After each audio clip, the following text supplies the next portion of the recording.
J'ai enfin reçu toutes mes pièces, comme j'avais dit dans les anciennes vidéos, ou même avec le Fiat, je sais plus dans quel j'ai dit, de toute façon, parce qu'actuellement je suis en train de faire plein de trucs en même temps, donc je sais plus vraiment où j'en suis. Donc j'ai quasiment toutes, bah là en fait j'ai toutes mes pièces, là maintenant je peux faire le grand entretien du moteur et je pourrais même le refixer. Donc il va pas être refixé tout de suite pour moi aujourd'hui, mais peut-être dans cette vidéo le 808 va refonctionner.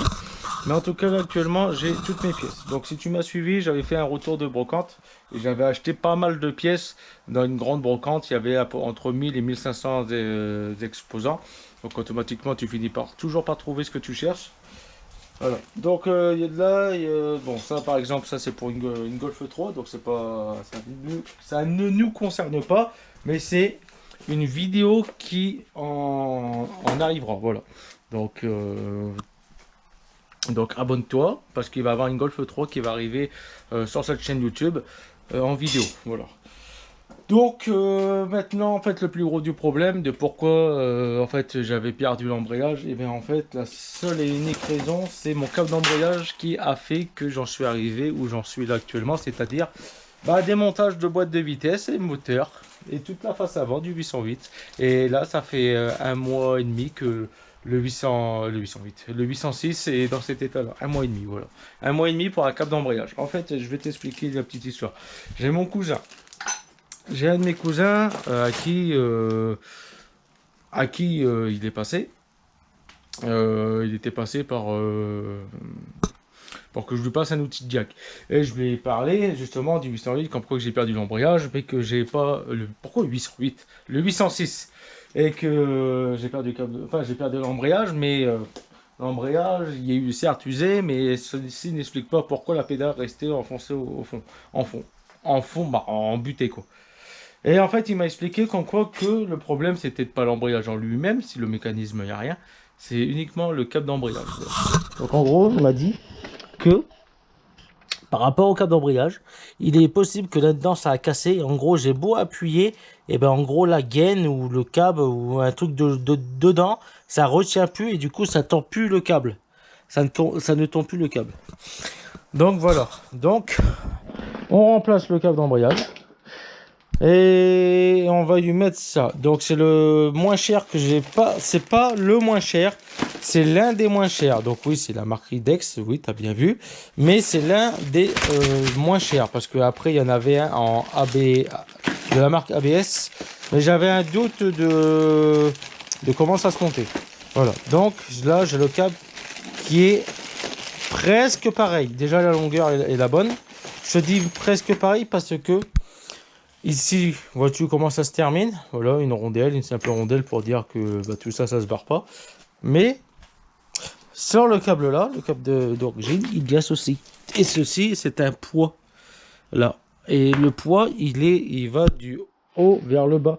Donc en gros, à chaque fois que tu appuies sur la pédale d'embrayage, ce qui se passe, c'est que grâce au poids qui a été mis au bout de la fourchette d'embrayage, donc qui a été mis ici, avec le poids, et ben en gros, ça t'aide à appuyer sur la pédale. Voilà.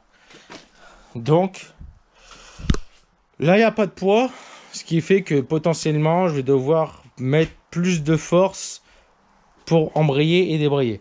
Mais là, je ne vais pas le jeter tout de suite. Enfin, je vais le jeter maintenant, tu vois, parce que là, c'est considéré maintenant comme un déchet. Mais je vais voir si je peux pas récupérer le poids pour pouvoir le mettre sur le câble d'embrayage là.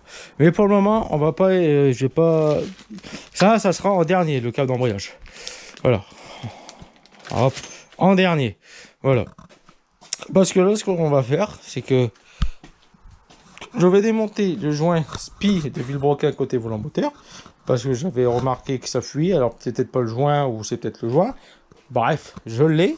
Il est là. On va le remplacer par un Topran. Voilà. Hop, on va déjà commencer par ça en premier lieu. Une fois que ça c'est fait, qu'est-ce que je vais faire? Et ben c'est que je vais refixer le volant moteur. Enfin bref, allez hop, on attaque. Donc en gros, là-dedans il y a le joint SPI, les joints de turbo, ça je t'en reparle après quand j'interviens dessus, des filtres en plus qui me servent pas tout à fait à quelque chose, des bougies préchauffage, un kit de distribution, bref, on lui fait la totale pour que en gros ce moteur puisse reprendre 300 000 km encore dans la tronche. Voilà. Et j'espère que je ne vais pas regarder au démontage parce que ça fait 1 mois et demi que c'est comme ça. Il y a peut-être des trucs auxquels je ne saurais plus où ça va et ça pourrait être contraignant et chiant. Donc là, tu vois, il y a un liquide qui coule. Donc là, je suspecte que le gasoil ressort de la pompe et coule. Voilà. Parce que sinon, je vois pas d'où, à part la pompe, qui se mettrait à fuir. Donc je sais pas si la caméra l'a filmé correctement. Bon, j'ai nettoyé les admissions d'air. J'ai nettoyé les admissions d'air. Je vais lui remettre l'admission d'air. Je l'ai juste monté à blanc pour pouvoir mettre le collecteur d'échappement. Au niveau de la vanne EGR, ça a été bouché. Voilà. Donc là, je l'avais passé au cousin, mais hop, il me l'a soudé au tic directement. Donc là, comme ça, c'est de l'acier qui est mis sur le corps en alu. On a pu souder une plaque. Ensuite de ça, j'ai fait je viens de mettre le moteur, je vais pas refixer tout de suite parce que j'ai encore l'embrayage à devoir dégraisser. Je viens de faire tomber de l'huile dessus, du coup je peux pas le mettre maintenant, j'ai pas nettoyé l'enfrein.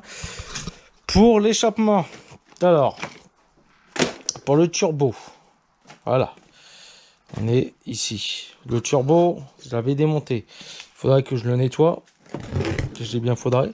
La soupape d'échappement. Enfin, la soupape de décharge n'est pas ouverte, n'est pas grippée, là je la suis. De même pour l'hélice du turbo. Donc sur ça, je vais juste le nettoyer aussi à la soufflette et au nettoyer l'enfrein. Donc je ne vais pas le remettre tout de suite ici. Voilà. Là, ce que je vais faire, c'est que je vais refixer l'échappement au collecteur d'admission. Parce qu'il est possible qu'après, je pourrais pas fixer le turbo dessus. Et en même temps de ça... ça me va permettre de voir si en fait, même avec le collecteur monté, est-ce que ça tu peux le démonter? Logiquement, je pense que oui. Voilà. Et sur ça aussi, tu vois là, hop, ça c'est l'emplacement de la vanne EGR. On va la supprimer. Voilà. La vanne EGR est ici. Et ça, c'est une plaque. Voilà. Tout fourni par la même personne, le cousin qui va boucher aussi pour l'admission d'air et qui m'a fourni, que je lui ai demandé s'il y avait toute de la visserie. Alors je lui avais gouré sur la taille des vis, je lui ai demandé du M6, du M8 et du M10. En fait, ils m'ont donné du trop gros. Et hop, là je les ai. Et ça, c'est de la visserie en inox. Au moins comme ça ne grippera pas.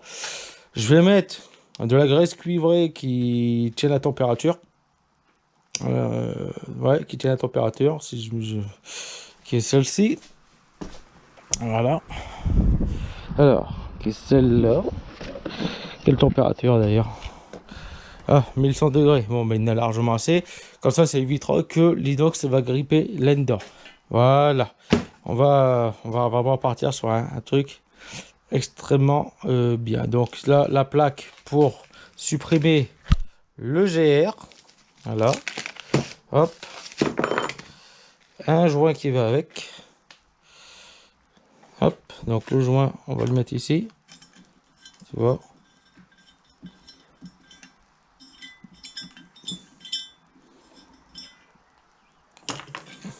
C'est un joint qui est déjà écrasé. Oh putain, d'accord là. Bon, c'est pas grave. Paf, hop, la petite plaque qui va bien. Hop. Tu vois, gros acier. Hop. Merde. On va essayer de faire en sorte que c'est cohérent.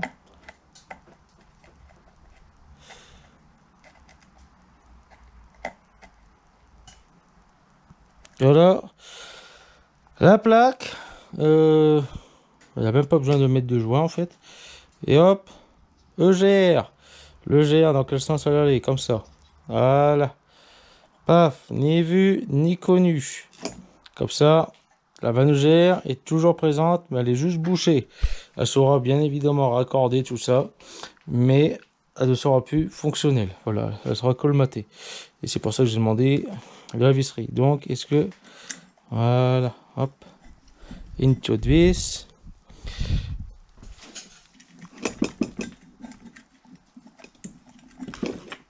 Bon, ça va pas avec une seule main. Bon, phase turbo, collecteur là-bas remis. Donc c'est pas tout à fait pareil sur ce kit de joint qu'il m'a envoyé là. Donc bon, déjà il m'a envoyé celui-ci qui va là, mais comme je ne l'ai pas démonté, je pourrais très bien le changer. Enfin, je vais voir. Ils m'ont envoyé des écrous en cuivre, des goujons qui vont ici à la place des vis qui étaient fournis et les joints. Voilà. Donc plus une seringue pour le réamorcer en huile. Donc voilà, donc je sais pas si je vais utiliser les goujons là, comme j'ai des vis en inox, au moins ça évitera que ça bloque. En plus de ça, je suis même pas sûr que même avec l'échappement, en gros, la visserie elle va passer correctement, tu vois.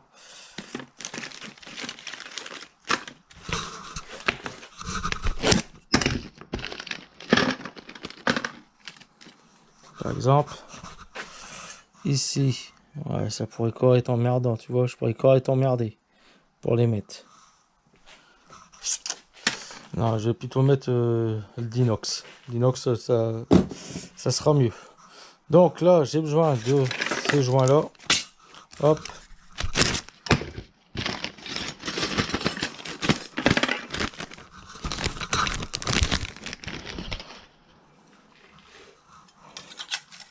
Voilà. Paf. Et cela, on va aller fixer le turbo.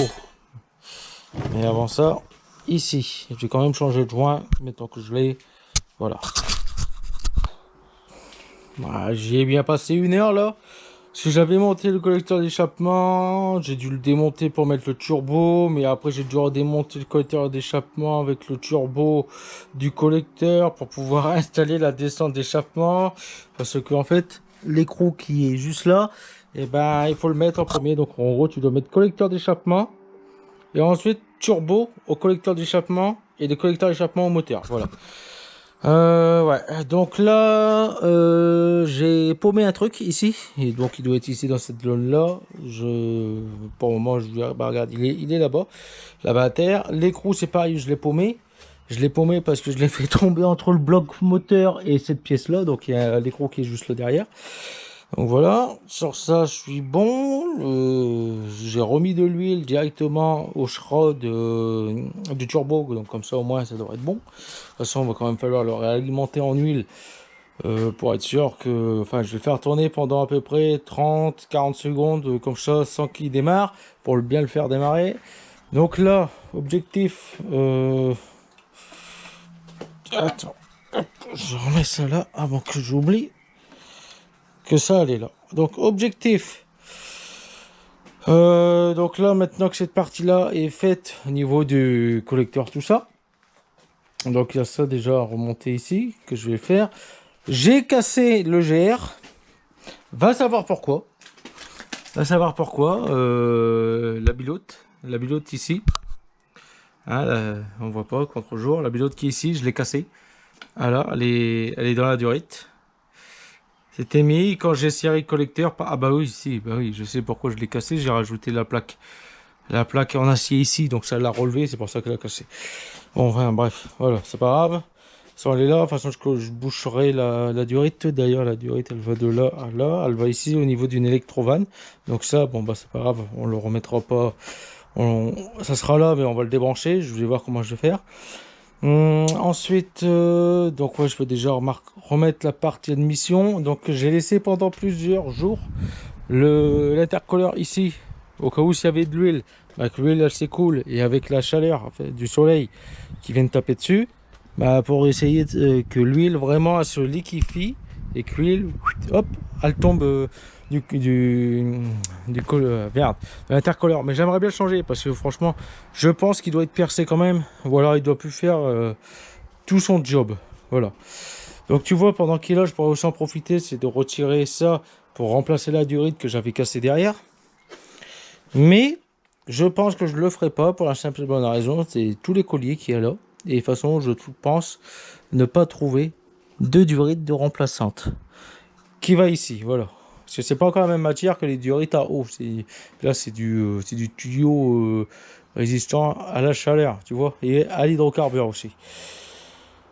Voilà, qu'est-ce que je dois encore faire? Oui, donc vidange, renettoyer là, parce qu'ici, là, il y a du gasoil qui coule. Donc, par la pompe, je suppose, hein. Donc, à mon avis, enfin, bref, t'as compris. On va remplacer, donc ça, je démonte, et je vais me faire cette courroie de distribution. J'ai dû couper la distrib, parce que j'ai pigé ici. J'ai pas pigé là-bas au niveau du volant moteur avec mes deux boulonneuses, avec la douille à choc, ça va pas. Du coup, ce que j'ai fait, c'est que j'avais mis la vis, enfin j'avais mis une clé dessus, puis avec le pied, voilà, j'ai décalé la distribution. C'est pour ça que j'ai dû découper la distrib et je suis venu enquiller là-bas la tournevis dans le volant moteur. Donc là maintenant, ce que je vais faire, c'est que je vais faire ça, et avec une barre. Hop, on va le lever.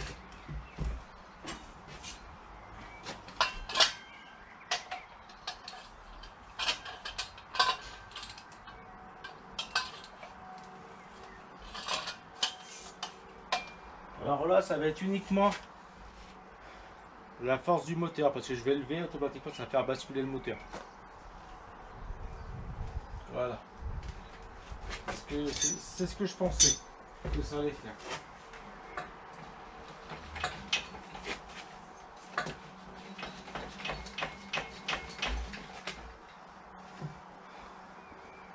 Toute la force est reprise sur le tournevis là-bas. Si le tournevis il casse, bah ça tourne quoi.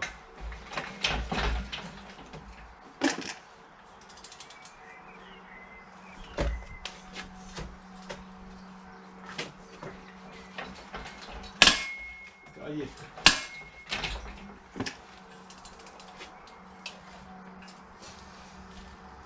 Débloqué.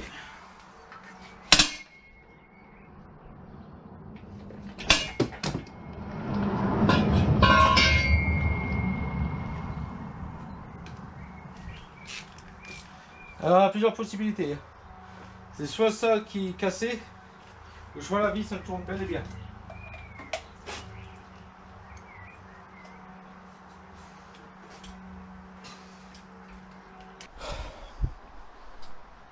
Redistribution calée, alors j'ai dans le doute et aussi parce que j'ai pas envie de le refaire, la distribution, si je peux le refaire dans 80 000 ou dans 5 ans c'est bien.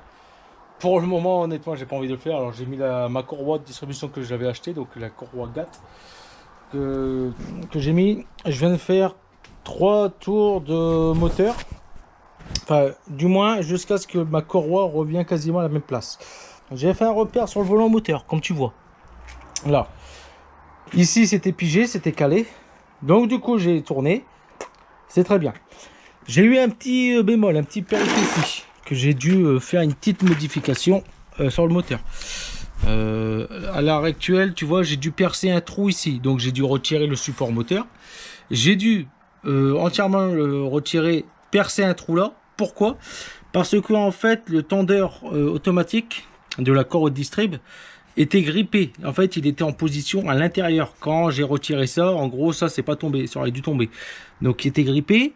Donc, ce que j'ai fait, c'est que j'ai dû percer le trou par au-dessus avec un chasse-goupille ou un tournevis, frapper pour l'enlever. Et ensuite, j'ai nettoyé, j'ai retiré de l'oxydation et je lui ai mis de la graisse cuivrée qui d'ailleurs, je le vois, qui n'est plus tellement déjà lubrifiée.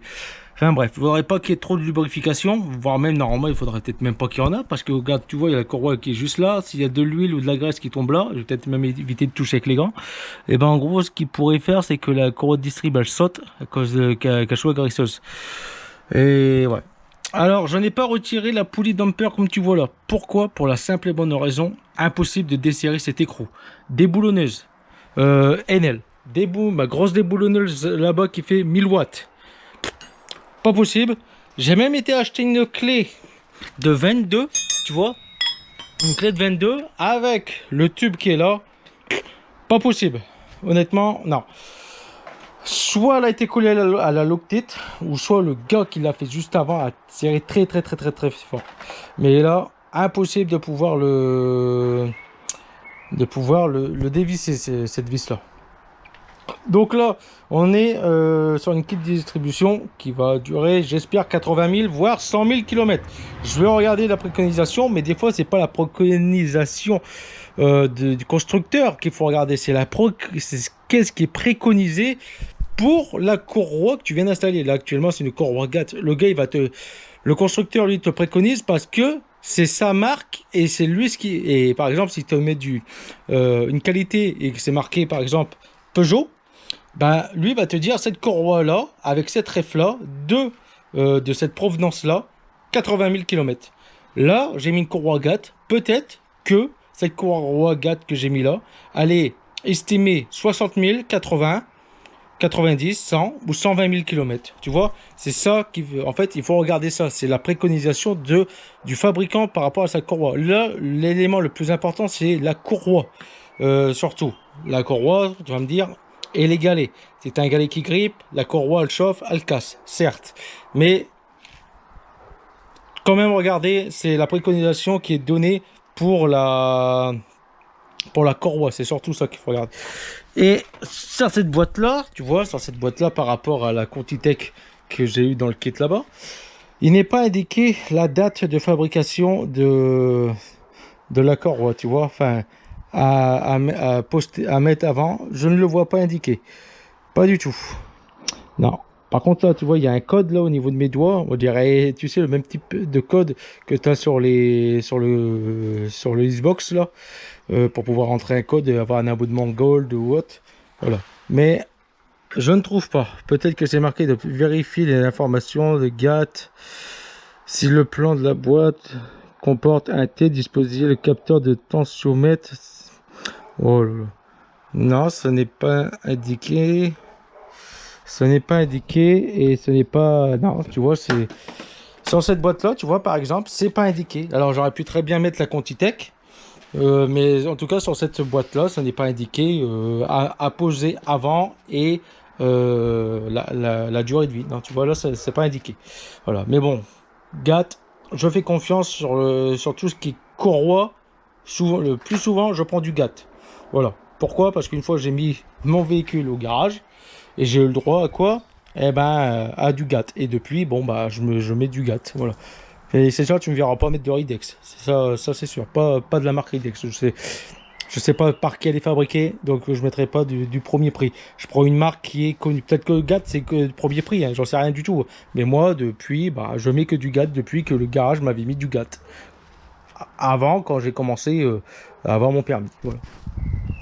Donc maintenant la distrib est faite, je vais remettre tous les éléments et la courroie d'accessoires. J'ai là le galet tendeur de courroie d'accessoires.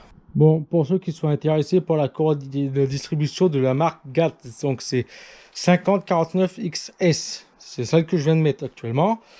Donc pour le moteur XUD 9, tu vois là-bas, le 2 litres 1 il est ouvert parce qu'en fait, bah, je voulais voir, il y a des visseries, je savais plus où ils allaient. En fait, c'est pas du tout. Déjà, le galet tendeur, c'est pas le même.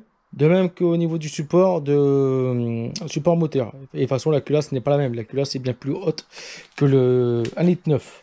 Voilà. Oula.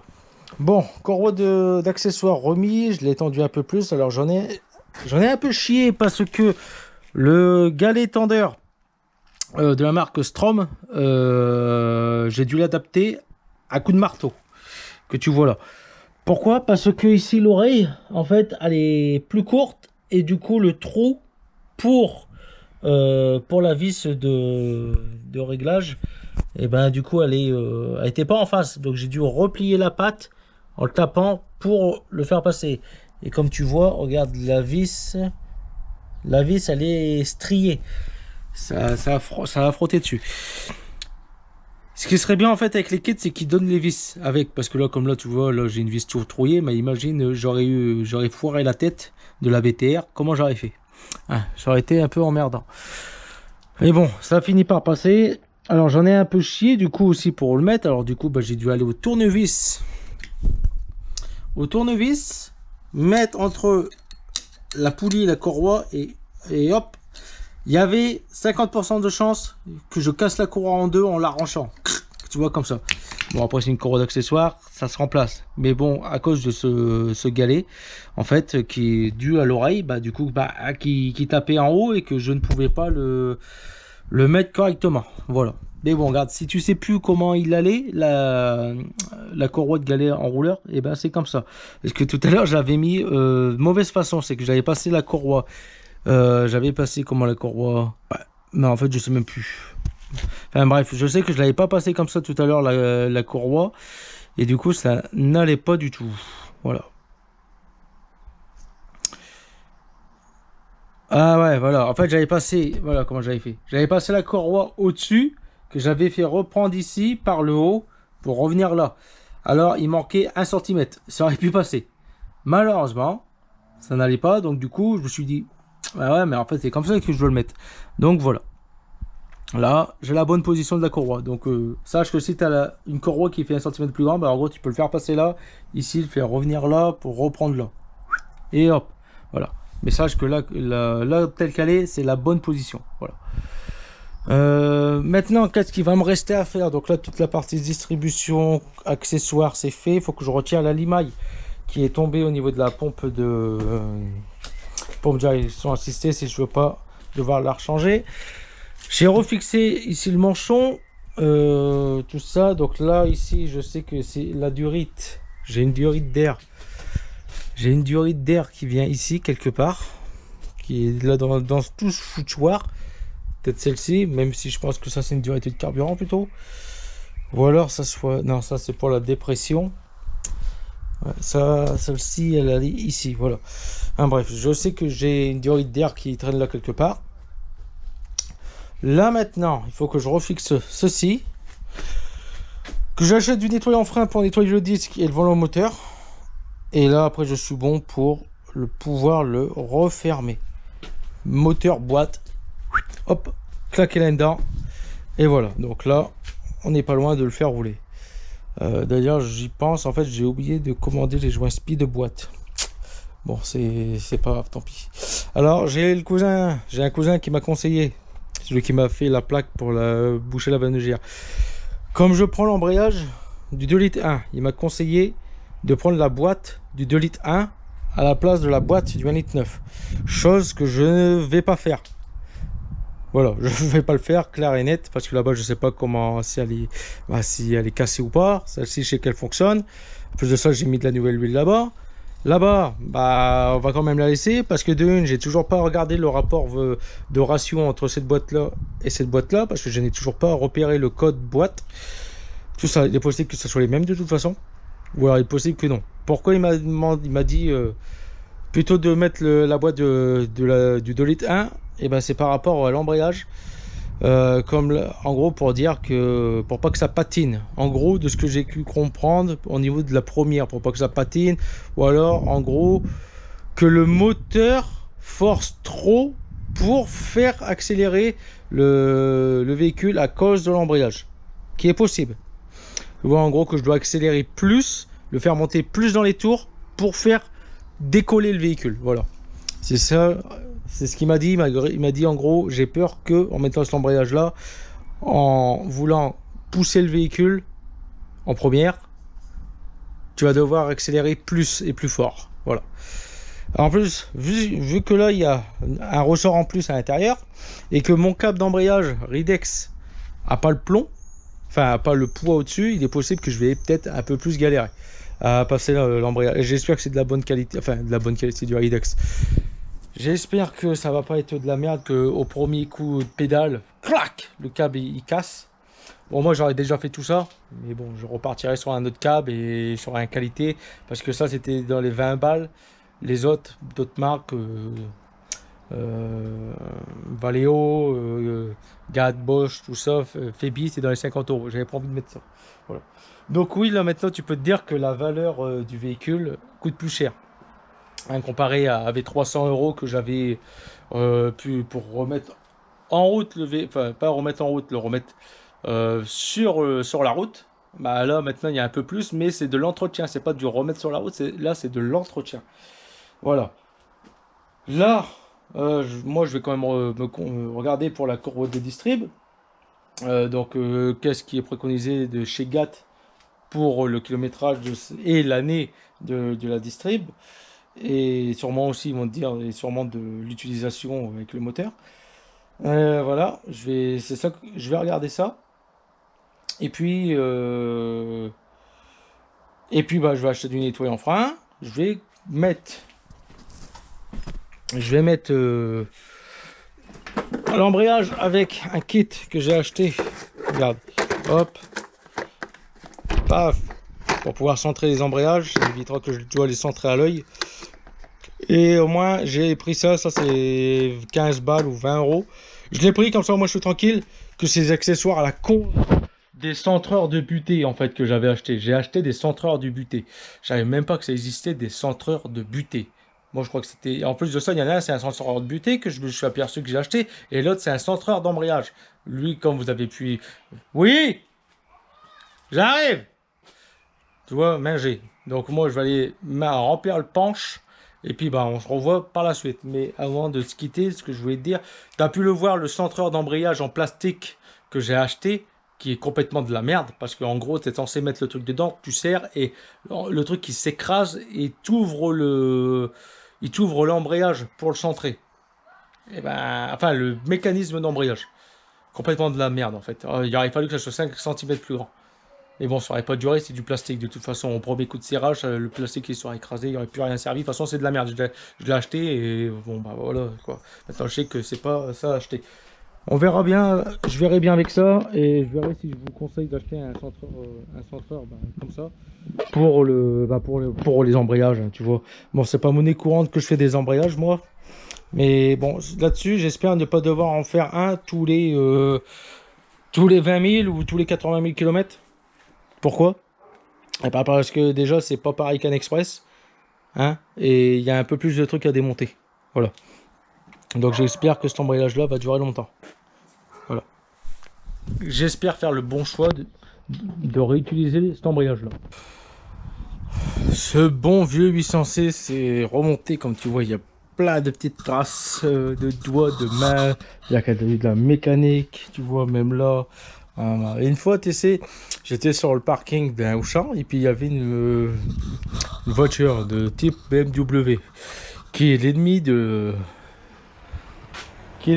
mon ennemi.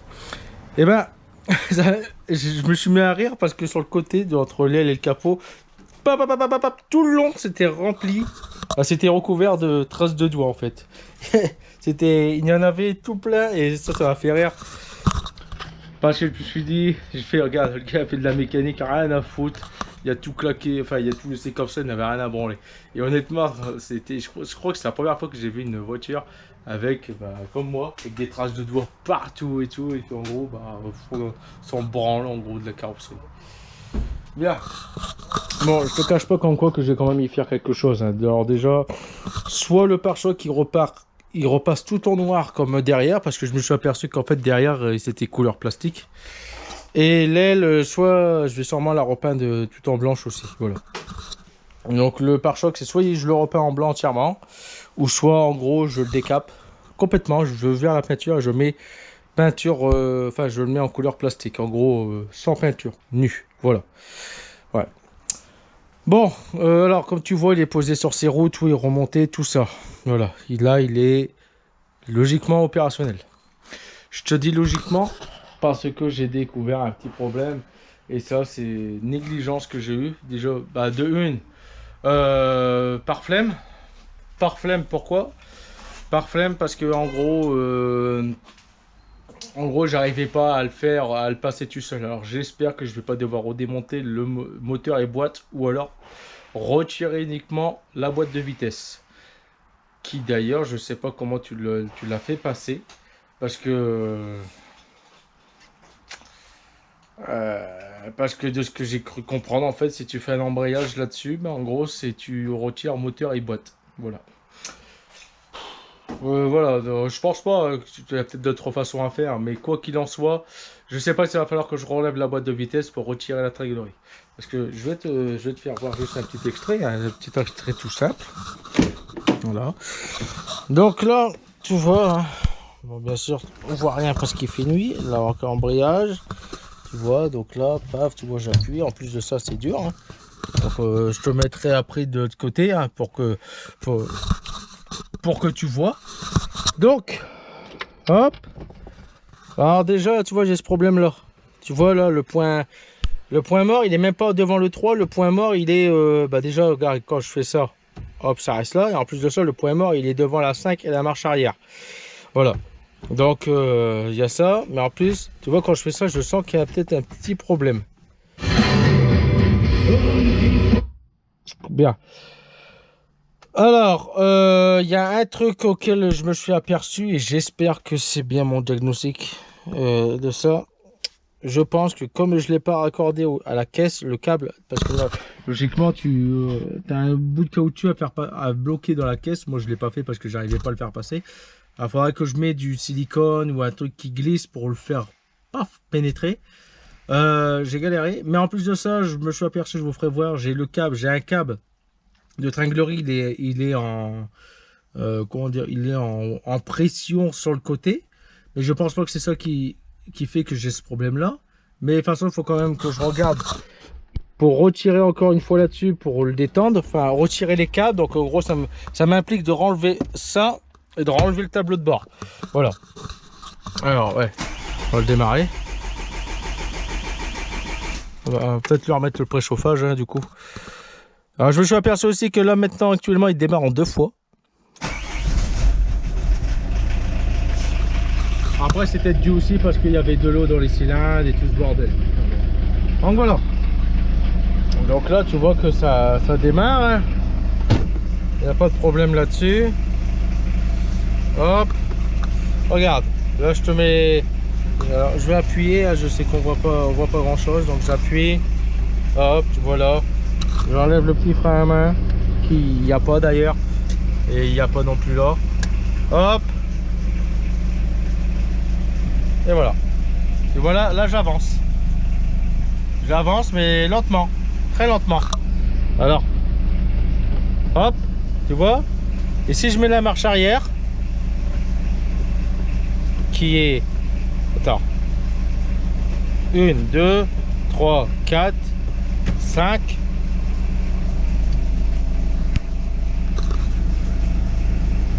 Tu vois, je suis là. On est là.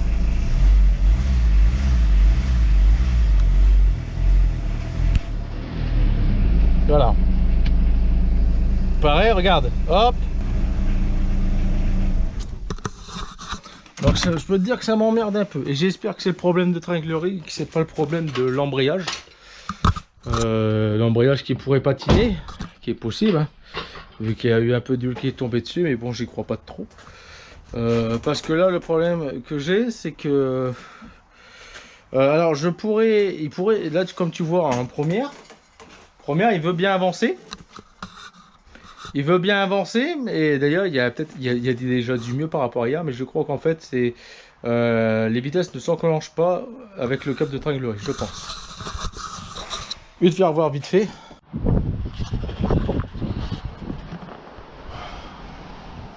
Bon, j'ai délibérément coupé une grosse partie de la vidéo de ce que j'étais en train de dire en fait. Parce qu'en fait j'ai trouvé le problème et ça servait à rien que je poursuive la vidéo, enfin ce que j'avais dit dans un clip juste avant pour cette vidéo. Alors du coup je te fais un débrief de tout ce que j'ai pu dire pendant à peu près 40 minutes de ce que je croyais que c'était la panne ou pas la panne, mais parce qu'en fait j'ai trouvé. Donc actuellement là le 806, bah, tu le vois, il est dehors hein, et tu l'entends au micro, il fait du vent. Voilà. Donc là le 806 est dehors et déplaçable. Pourquoi je te dis déplaçable? Parce que en fait j'ai trouvé mon problème par rapport à la vitesse. En fait c'était la tringlerie qui est fixée sur la boîte de vitesse. Donc c'était elle le problème. Qu'est-ce qui s'est passé? C'est que normalement là tu viens fixer les câbles, tu as 2 ergots. Tu en as un sur un vers la cloison pare-feu et un vers direction le radiateur, pour que tu vois où ça se trouve. Tu prends une barre entre les deux, tu en as un qui est là, un qui est là. Moi, ce qui s'est passé, c'est que en remettant le câble, en fait, l'argot qui est censé aller dans le... Je vais vous faire voir. Parce que vous n'allez pas trop comprendre. Mais l'argot qui est censé aller dans un axe, et ben en fait il était sorti. Ce qui se passait, c'est que l'argot, au lieu d'être dedans, il était au-dessus. Donc certes, il y avait des vitesses qui passaient parce que ça appuyait, mais ça, en fait, il me manquait la 5 et la marche arrière.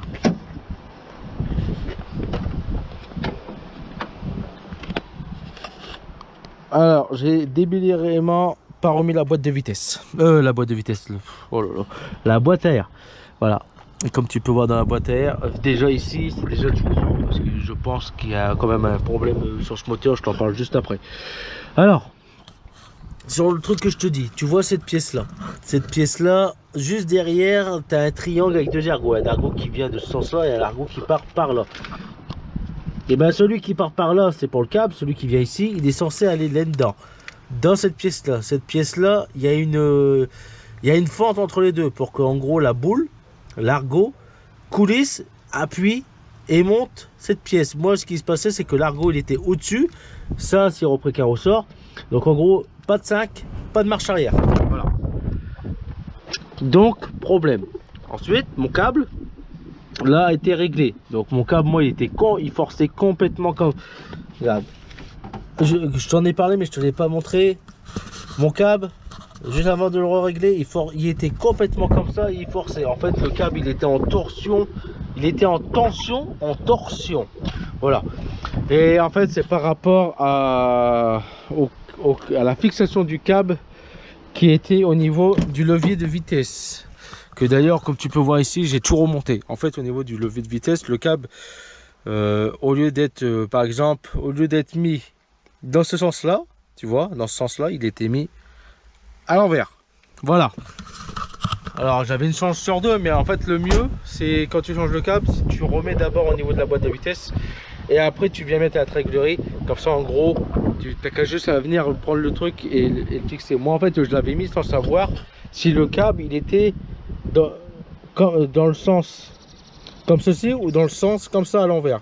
Moi, quand j'ai mis le câble au niveau de la trégulerie de boîte de vitesse, il était dans ce sens là, donc à l'envers. Donc en gros, quand je l'ai mis et que je suis venu enfoncer, bah, comme le câble il était en torsion, et ben ça avait mis comme ça.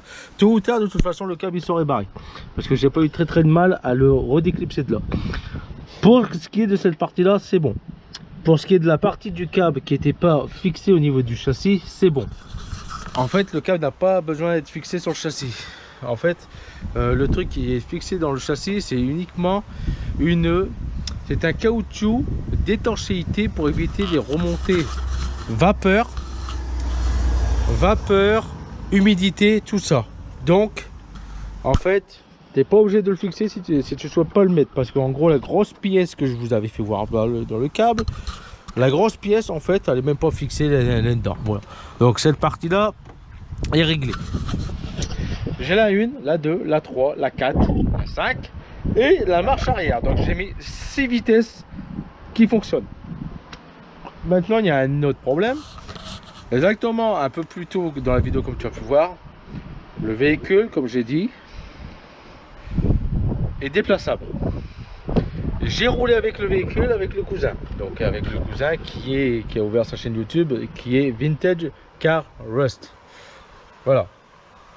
Il était là, il est venu, je lui ai demandé de m'aider. On a réglé le problème de câble. J'ai dû redéclipser un câble. Il y avait dû redéglisser la tringlerie fixe à la boîte. Donc pour ça, il faut déclipser le câble là, parce que juste en dessous de ce câble là, tu as une vis qui est en dessous. Donc en gros, il faut décrocher ce câble là, enlever la graffe qui est là-bas. Et comme je galérais à remettre la graffe, en fait, il a fallu que je passe par en dessous et j'appuie pour que lui il vienne mettre la graffe par au-dessus. Voilà. Donc tout ça, donc on a roulé, on a testé 20 km/h. 20 km/h en roulant normal. Je me suis rendu compte d'un truc, c'est que je me suis dit, allez, rien à foutre, quitte à casser le moteur, Je m'en fous, je veux voir c'est quoi le problème. Est-ce que c'est le moteur, la boîte, l'embrayage, la tringlerie? Je voulais voir ce que c'est quoi le problème. Alors j'ai roulé dans le quartier, tu vois. 4500 tours minute. À fond, à fond, à fond. Le véhicule commençait à prendre de l'accélération. Paf, je passe la 2. Commence encore à rouler. De 20, on passe à 40. Troisième, quatrième, 5. Non, je ne suis pas mis la cinquième. 3, je suis resté quand en troisième. Là, ça ici, la route que tu vois là, c'est. De ce sens-là, c'est une montée. De ce sens-là, c'est une descente. Ce qui est logique, à toute montée, à une descente. Donc en montée, troisième, 70 km/h, 4500 tours minute. C'est un faquet derrière, mais c'était pas de la fumée noire moteur, non, embrayage. En fait, ce qui s'est passé au remontage, et que je pense que c'est un peu de ma faute. Alors il y a la possibilité, c'est soit les deux, soit le ressort d'embrayage, les ressorts qui sont dans l'embrayage, en fait ça fonctionne pas que le moteur, donc ça patine, ou alors le moteur, l'embrayage accroche de trop que le moteur. Non, en fait, j'en sais rien.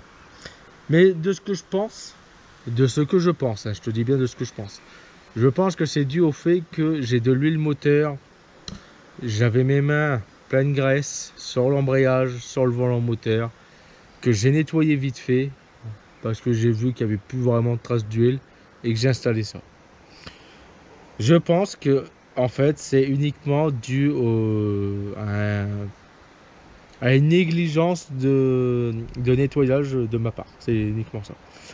Parce que non seulement ça fumait, mais en plus de ça, je me suis aperçu d'un truc. Qu'on est arrivé ici, je dis bien qu'on est arrivé là, on ouvre le capot, et puis d'un coup, plein d'eau à terre, plein d'eau. Cette durite là, alors déjà celle-ci je vais la changer, parce que là, ce coin là c'est oxydé, puis c'est tenu paragraphe. Cette durite là, pouf, elle a sauté. Tout le liquide de refroidissement est tombé à terre. En fait, c'est tellement monté en pression dans le moteur que la durite a sauté. Mais en plus de ça, que ça a sauté, il y a un bruit qui est arrivé. Je pense que le moteur me fait des bielles. Oui, tu as bien entendu. Alors, soit il fait des bielles par rapport à l'essai que j'ai fait, qui est peut-être possible ou non, ou soit il fait des bielles depuis que j'ai commencé à rouler avec le véhicule et que je m'en suis pas rendu compte à cause du manque de puissance qu'il y avait, parce qu'il avait une énorme prise d'air à l'admission, ce qui faisait que j'avais aucune pression de turbo, et que maintenant que j'ai de la pression de turbo, le véhicule charge mieux et que le moteur cliquaille. Voilà, mais il cliquaille bien. Voilà. Quoi qu'il en soit, pour le moment, je garde ce moteur là. Ce que je vais faire, c'est que je vais racheter un embrayage neuf d'un coup. Là, je pars sur du neuf. Je prends des gants, Mappa, des gants latex, tout ce que tu veux. Je démonte avec des gants. Hop, je change, je mets des tout neufs pour remettre l'embrayage. Et je vais peut-être voir le prix d'un volant moteur.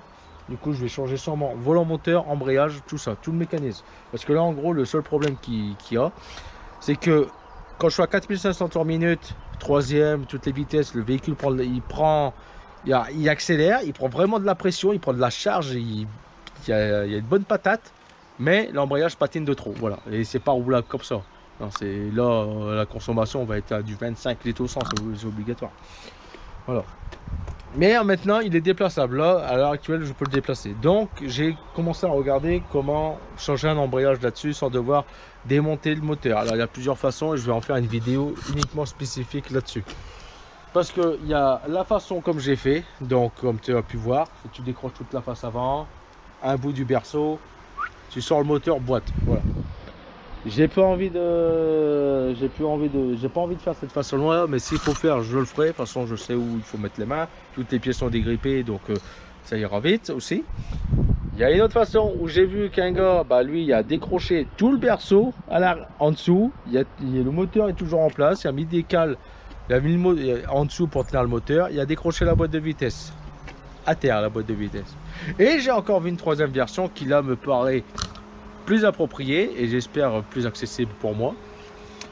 C'est qu'il y a un gars il a démonté le train gauche, paf, il a tout saqué. Il a fait de la place ici, donc il a retiré tous les câbles, tout ce qui est faisceau. Il a retiré tout ça pour avoir vraiment une meilleure place. Il a décroché la boîte de vitesse. Il a poussé la boîte de vitesse par là, qui ne peut pas passer par là, hein, mais il a réussi à la pousser, paf, hop. Et ensuite, il y avait un espace, mais vraiment un espace comme si tu avais entre le radiateur et le moteur. Voilà. Je pense que je vais partir sur cette solution-là qui me paraît le plus approprié et le meilleur choix en termes de temps. Parce que là, le véhicule, maintenant, j'en ai besoin. Mais du coup, bah, je vais me taper le Fiat Ulysse en attendant. Voilà. Et quand je ne pourrais peut-être même pas l'avoir parce que là, son véhicule, donc son utilitaire, sa Clio qui n'est pas un utilitaire, mais qu'il avait un peu transformé en utilitaire. Et ben c'est bon, là sa voiture va être en vente et dès qu'elle est vendue, bah du coup il y a besoin du Fiat. Il roule pas avec les S3 parce que ça boit un peu, tu vois. Donc après il y a encore une Golf 3, mais elle est toujours en réparation sa Golf 3. Il y a encore beaucoup de carrosserie à faire dessus, il est actuellement en cours. Voilà. Donc voilà le petit programme. Donc il y a toujours du liquide de refroidissement. Sur ça, on s'est aperçu, donc, maladie de ces véhicules-là. La culasse est fendue entre bougie d'allumage et bougie préchauffage et injecteur. Pourquoi? Eh ben parce qu'il y avait des bulles qui sortaient au niveau de l'injecteur. De cet injecteur-là précisément. Et j'ai déjà démonté une culasse là. Au niveau des bougies de préchauffage, il y avait des fissures. Donc pour moi, il y a une fissure qui communique entre la bougie de préchauffage et l'injecteur. Mais bon, c'est maladif sur ces véhicules-là. Le véhicule tourne, le véhicule fonctionne, le moteur fonctionne. Je vais vous le faire écouter quand même pour que vous voyez. Donc je ne l'ai pas mis dehors, je ne l'ai pas sorti dehors à la poussette, rien du tout. J'ai mis chez clé. Là-dessus, faut pas là-dessus.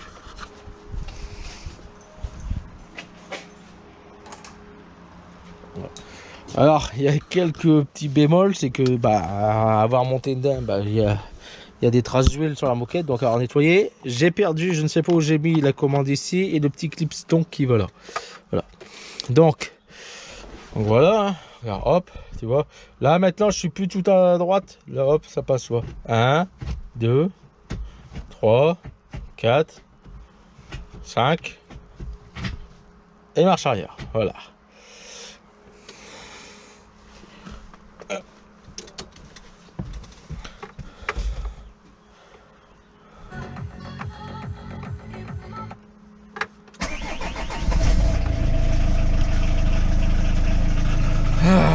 Voilà, tu vois que ça démarre.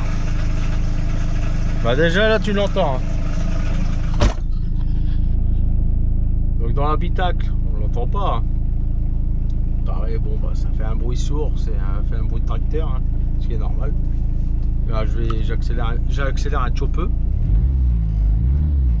Tu vois, on n'entend pas cliquer, rien du tout, tu vois.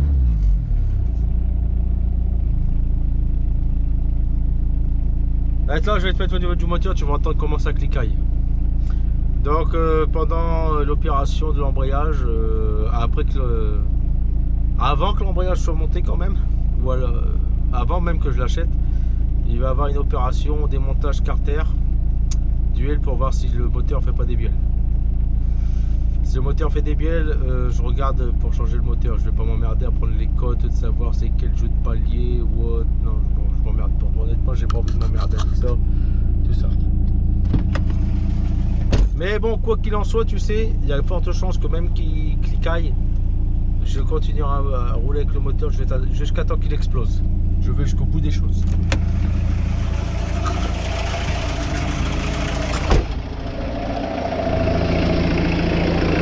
Alors, on va claquer. Hein.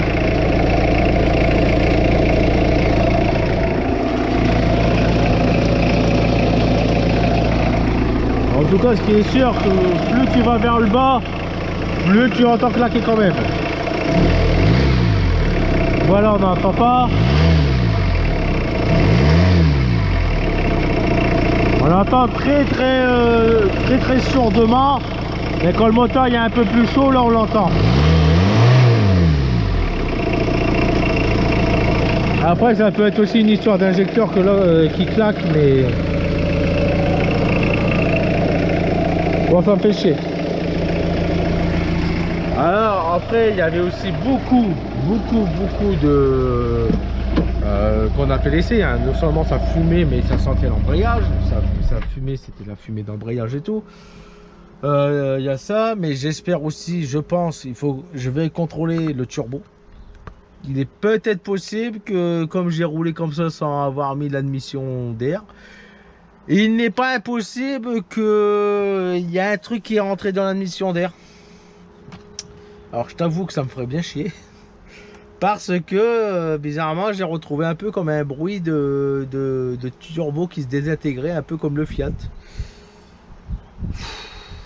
Je crois que, à vouloir faire les essais, il y a un truc qui a été aspiré, peut-être un bout de papier ou je ne sais quoi, hein, qui traînait au niveau du moteur. Et...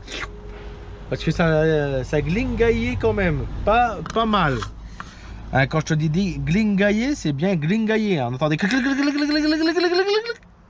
Alors je me dis, oula, c'est l'embrayage, une vis qui s'est barrée de l'embrayage, elle est en train de se faire broyer, ou c'est l'embrayage qui est en train de s'auto-détruire.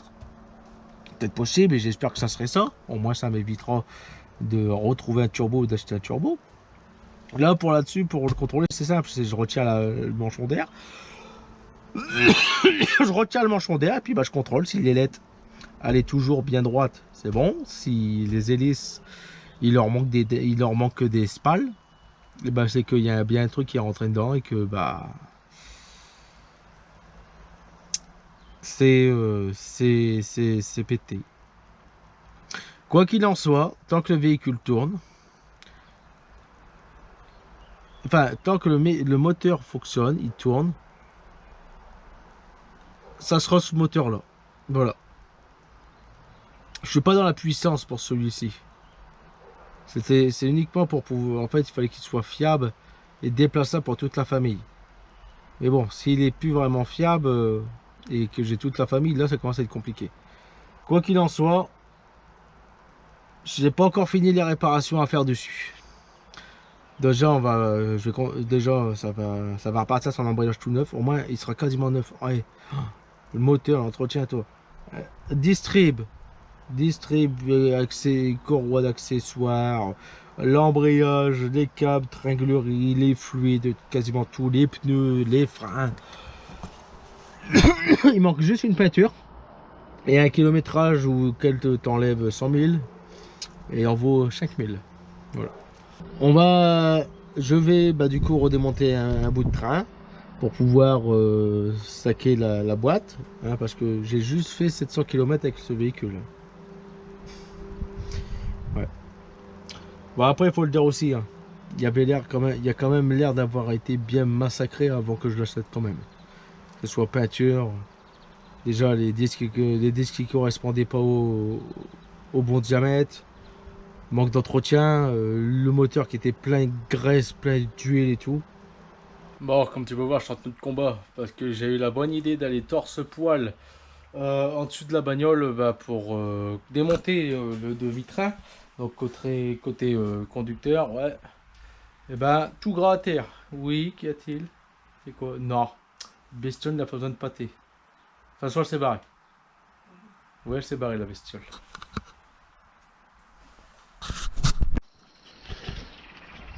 Oh, je dis zo avant d'être interrompu par une dame qui veut aller noir des cas. Un show précisément. Donc j'ai démonté tout le demi-train, tout ça, donc torse-poil à terre, il faisait fort chaud, très chaud, pour ça que j'étais torse nu. Ouais, le sol était gras, si vous vous en souvenez, hein, avec le 806, tout ça. Alors, en fait, tout ce que tu vois encore noir là au sol, c'est du gras, c'est de l'huile, c'est du gasoil, c'est un peu de tout, tu vois.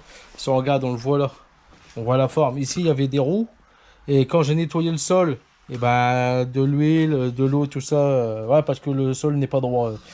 Tout l'eau part dans le coin du garage. Et ce que tu vois là, ici, j'avais ça sur moi, sur le dos. Alors, va nettoyer ça quand t'es seul pour te laver, hein. Donc, t'as encore des traces après. Bon, t'as fini par la bestiole? Collé. Ouais. Elle est sous le voiture bleue. Contente. Bon voilà, donc là, tenue de combat, donc je me suis déjà, j'ai déjà pas mal avancé. Donc là, en gros, si j'ai pas oublié de vis, logiquement là, je peux déconnecter la boîte de vitesse au moteur. Donc, faut que j'y arrive. Quand je parle de vis, câble, tout, hop, faut que j'arrive à sortir la boîte, la ramener ici pour pouvoir avoir accès à l'embrayage, tout ça. Parce que donc j'ai vidé l'huile, j'ai vidé la boîte en huile.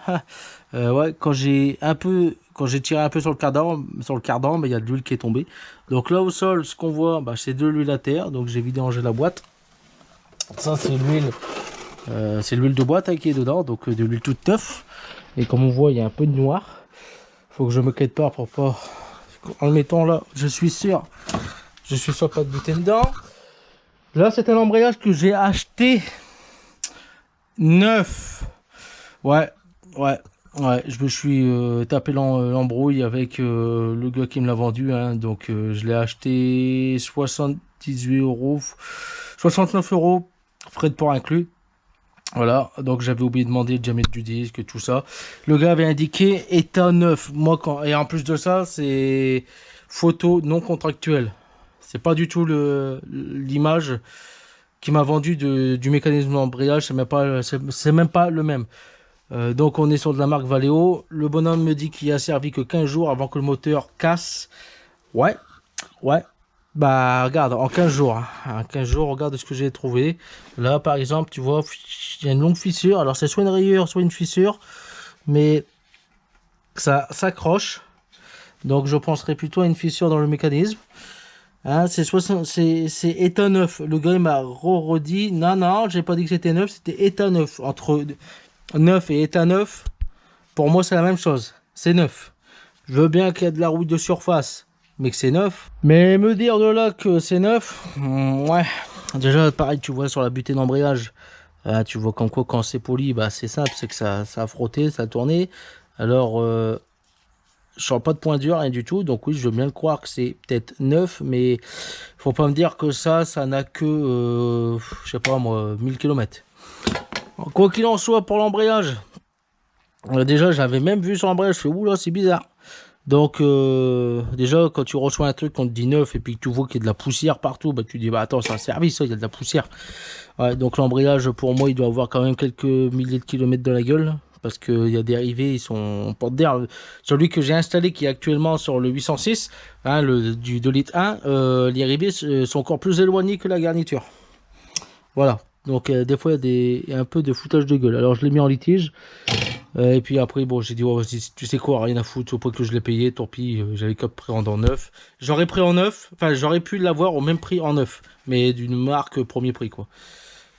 Bon, là, on est sur du Valeo quand même. Le gars, il ose me dire, vous savez, chez Peugeot, ça coûte 200 balles. Ok, bah, tu prends chez Peugeot si tu en as envie.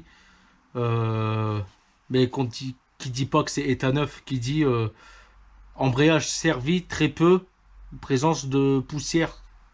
Mais pas état neuf. Parce que c'est loin d'être neuf. Bon, j'espère juste qu'il n'y a pas de traces d'huile, tout ça. Voilà. Donc, je ne vais pas vous montrer le démontage de la boîte. Hein. Pourquoi? Bah, parce qu'en fait, il suffit juste de tirer. Tout ça. Donc, je crois que même je vais galérer. Il va falloir que je passe en dessous, que je vois si j'y arrive. Alors, je sais pas, mais j'ai pas retiré, j'ai pas déconnecté le cardan. Côté passager, donc je sais pas s'il va falloir que j'enlève cette partie là du train pour pouvoir retirer le cardan, parce que c'est peut-être là à l'heure actuelle le cardan en fait qui me maintient la boîte. Je sais que c'est juste à coulisser, mais c'est au cas où si j'ai besoin de faire des leviers, des angles pour sortir la boîte, parce que la boîte n'est même plus tenue non plus par son support de boîte hein, qui est là. J'ai déconnecté les vis qui est là. Voilà. J'ai même déconnecté la tringlerie rigide pour pouvoir avoir accès à une vis. Ça c'est un peu con parce que faut que tu déconnectes la tringlerie. Faut que tu en sautes un pour retirer la vis. Tu la dégages, tu la mets de côté et tu as une vis en dessous. Ça c'est chiant parce qu'à la longue, ça tu peux être sûr que le câble va recéder encore une fois. Ça va être casse-burne. Logiquement, je n'ai rien oublié. Et logiquement, la boîte devrait pouvoir coulisser de son sens là. Si elle arrive à s'ouvrir de ça, logiquement j'ai peut-être encore la place. Voilà. J'ai vu un gars qui a fait ça sur un Citroën Invasion, c'est pour ça que je le fais pareil de cette même méthode. Sortir la boîte de ce côté-là, si j'y arrive pas, bah je redémonte toute la face avant, je ressors le moteur. Moi, je sais que comme ça, dans cette situation-là, en ressortant le moteur, je sais que comme ça, je peux le sortir moteur et boîte. Voilà. Donc c'est ce que je vais faire. Faut que j'arrive à voir. Allez, je vous reprends dès que j'ai désaccouplé la boîte. Ceci est un jour nouveau. Voilà, j'ai travaillé avec le cousin une bonne partie de la nuit, donc de 21h jusqu'à 1h du matin à peu près. Pour remettre la boîte, donc c'est bon. Là c'est refixé, hein, tout est mis. Donc les seuls trucs à reconnecter, c'est la tringlerie rigide qui va à la boîte, le câble de tringlerie à reclipser, tout ça à mettre cardan. Voilà, tu vois, tout ce qui est moyeu, transmission, tout ça, là, la boîte est bien à sa place. Donc c'est bien faisable de pas sortir le moteur ou de pas décrocher le berceau, parce que j'avais vu des vidéos auxquelles il fallait retirer le berceau. Mais l'intégralité du berceau, hein, donc colonne de direction, radiateur, berceau, tout retiré pour pouvoir sortir la boîte de vitesse. Donc bon bah, grâce au monsieur, enfin à la vidéo que j'ai pu voir, bah, j'ai pu réussir à le faire. Alors il faut quand même enlever une bonne partie du truc. Comme tu vois là, j'ai retiré le pare-choc. C'est pour avoir un peu plus de place dans cette zone là, parce que sinon le pare-choc y arrivait ici. Et là au moins on avait... Cousin a pu vraiment bien se glisser et pour pouvoir avoir l'accès pour la boîte. Donc l'embrayage c'est bon, il est remplacé, hein. Donc on l'a remplacé. Je me suis aperçu d'un truc sur l'embrayage qui était censé être neuf.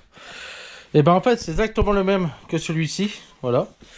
Donc cet embrayage là, comme tu peux voir, c'est celui du 2 litres 1. Voilà, donc l'autre qui était la marque qui a là actuellement, c'est Valeo. Donc ça l'a même pas cramé. Donc tu vois, hein. Donc en gros mon embrayage est encore bon. Tout ça. Par contre, il y a des petites traces d'huile. Donc oui, je te cache pas, c'est peut-être uniquement ça qui fait que ça a merdé. Voilà.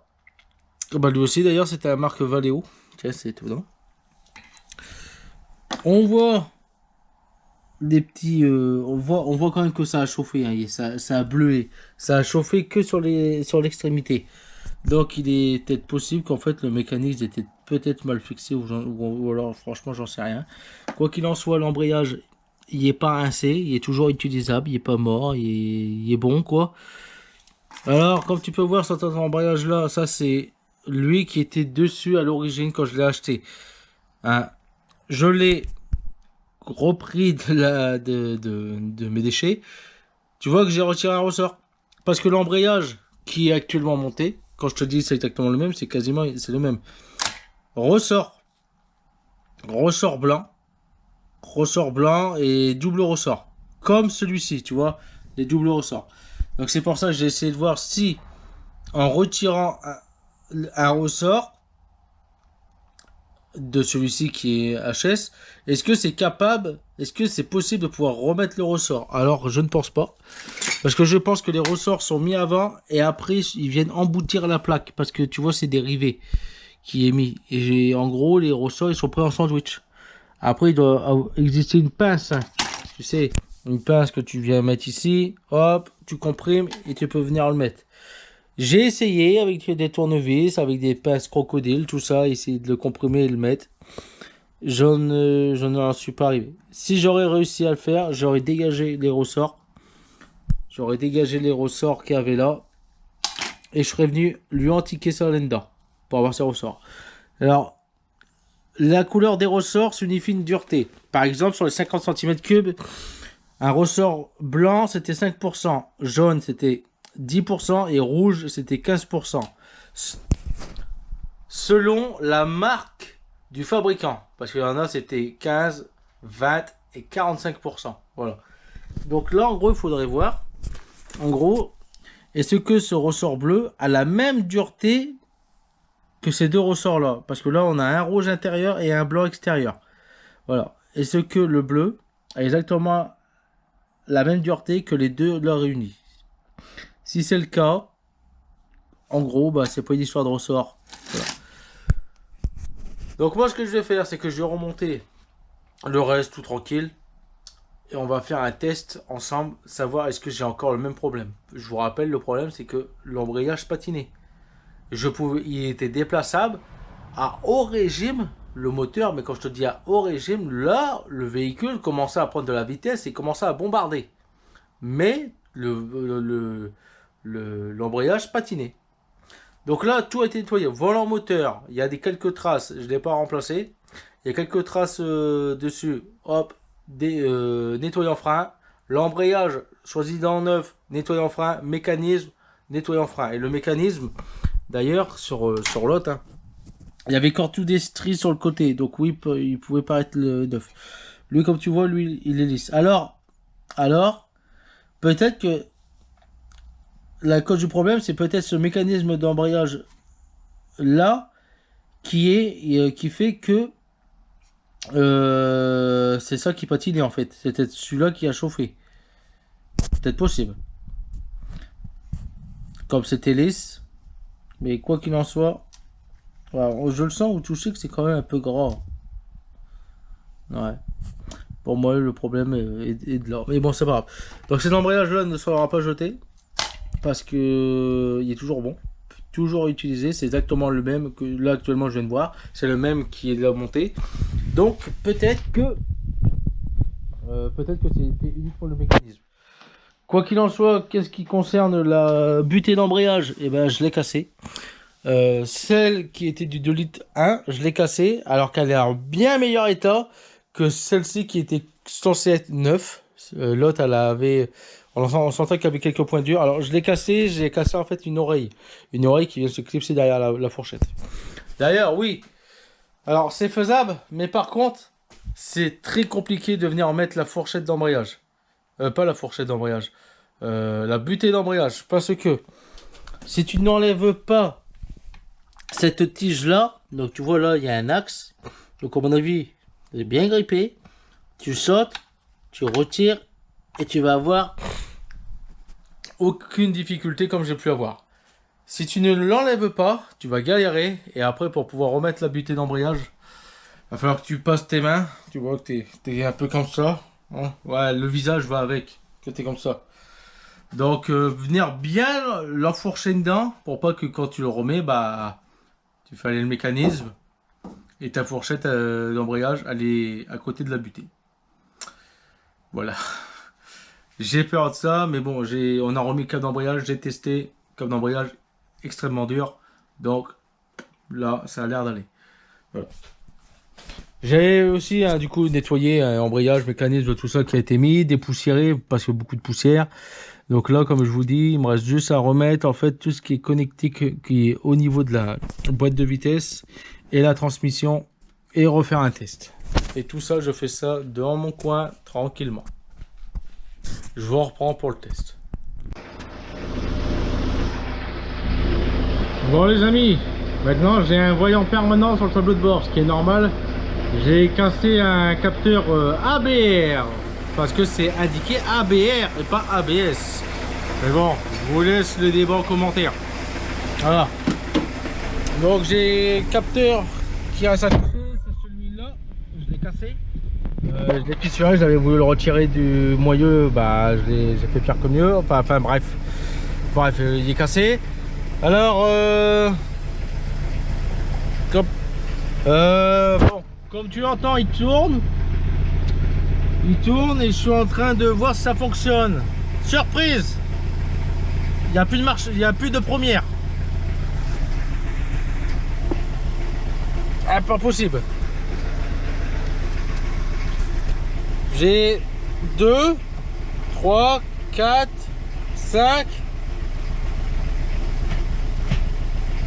Marche arrière, Et première, la première, je sais pas, il y a un truc qui bloque. Il va falloir que je vais regarder là-bas, mais quelqu'un qui pousse en même temps, enfin qui essaie de pousser, tu vois, qu'il le branle, pour que je vois si c'est pas un câble qui le gêne, parce que là, ça passe pas. Par contre, première, deuxième, on avance. Voilà, l'embrayage c'est réglé.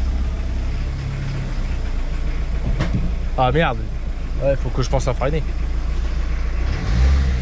Bon, déjà, paf, en deuxième ça avance, donc je vais aller faire un petit tour comme ça tombe bien, on doit aller à Auchan.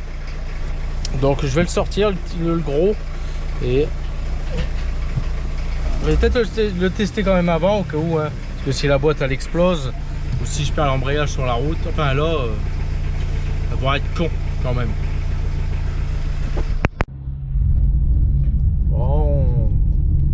Bon là j'ai terminé de monter en troisième.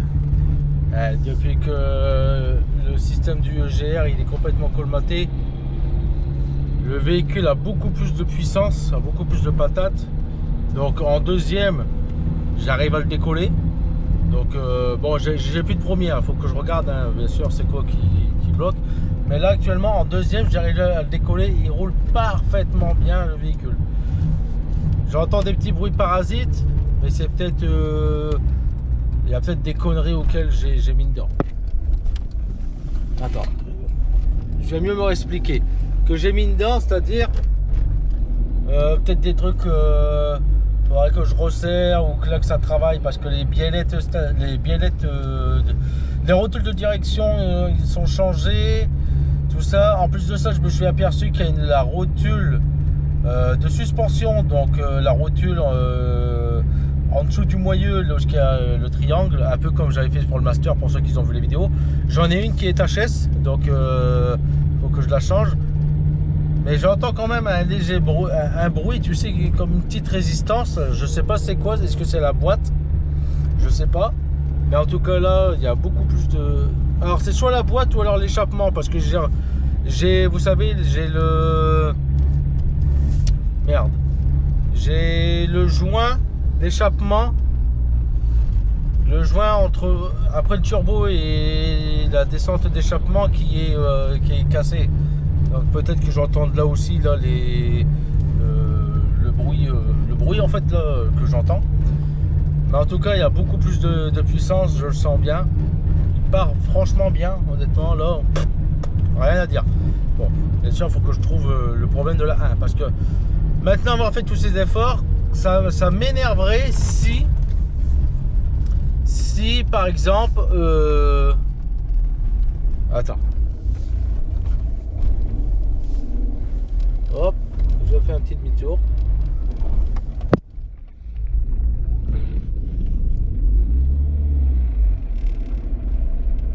Voilà. Bon, je disais, ça m'énerverait si par exemple je devrais redécrocher boîte et moteur. Pourquoi? Parce que en fait pour remplacer la boîte il faut déposer le moteur. Voilà. Tant que j'y suis là, je vais contrôler en même temps le bruit. Vous savez si le moteur il est mort ou pas, s'il claque quand même pas mal le moteur. Bon, il n'y a pas plus de bruit que d'autres.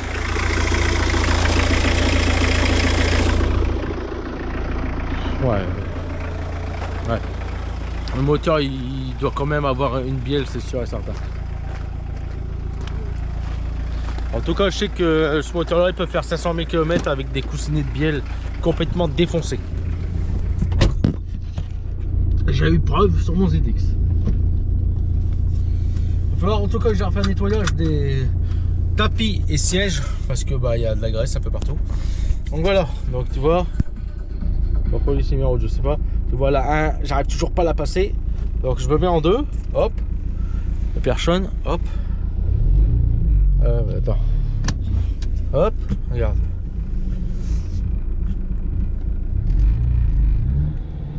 Donc je fais patiner un peu l'embrayage et puis voilà, hop, réglé, hop, c'est parti.